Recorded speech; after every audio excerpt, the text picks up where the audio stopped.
lot of girls who aren't really interested in sports because I think at this age you kind of get interested in other things. I think they're just scared that the boys are better than them and that they'll lose. If you get really sweaty, you may look really unattractive.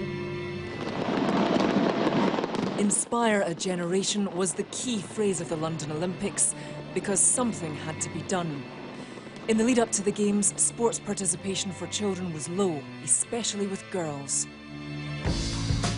5 years ago, the Health Survey for England found 88% of girls in their teens weren't exercising enough.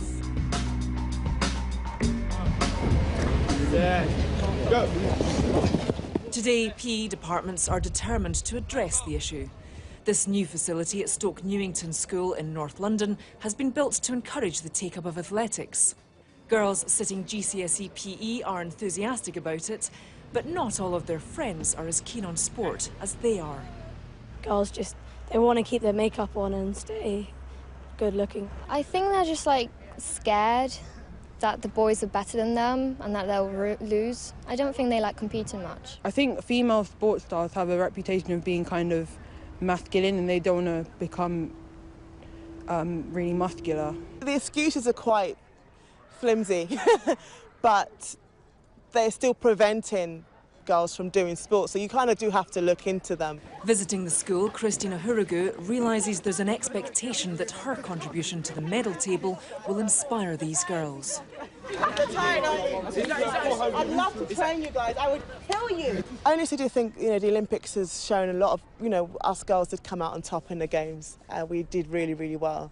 And I think a lot of girls are seeing that. 3, 2, 1, go! But should the burden of being a healthy role model rest on the shoulders of sportswomen alone? I think it's important that, we see people who are in the pop world and in the media world also and putting an emphasis on being fit and being healthy. Because for many young women, that will influence them a lot more than seeing a superstar in sport who they can't really relate to. Worryingly, the Women's Sport and Fitness Foundation found that last year 51% of girls were put off sport by PE. So loving or loathing activity can originate at school. School sport is still not right in so many cases, to be honest, because, I've grown up as a generation where, a lot of adult women would start their attitude to sport saying, oh, but, PE at school was so awful, and they've never really recovered. And it's a shame to know that that is still going on. Back at the school in North London, they have widened the curriculum to up participation. We've offered things like aerobic classes, spinning classes, and utilised the provision that we've got to make sure that there's something there that most of the girls will like to participate in. There shouldn't be any difference between the two genders. It should be as many girls playing sport as many boys playing sport. That's the way it should be. And it's vital that both get enough exercise. Obesity in Britain costs the NHS £4.2 billion every year. Bad diet and a sedentary lifestyle has a devastating effect on kids' health. The UK has one of the highest rates of obese children in Western Europe. Now, if you take UK children, 1 in 3 children will be obese or overweight by the age of 9, and that includes girls. Because the cost is so high, cutbacks are a false economy. But since the Olympics, the government has admitted selling off 2 school playing fields every month. So how are they investing in our children? We've recently announced £300 million over the next 2 years that's going to be invested into primary schools to make sure that young girls right at the beginning get that sporting habit and stick with it. The success of our female athletes must surely go some way to increasing the amount of girls taking part in sport, but we won't know for sure until the release of the Sport England Active People Survey in December.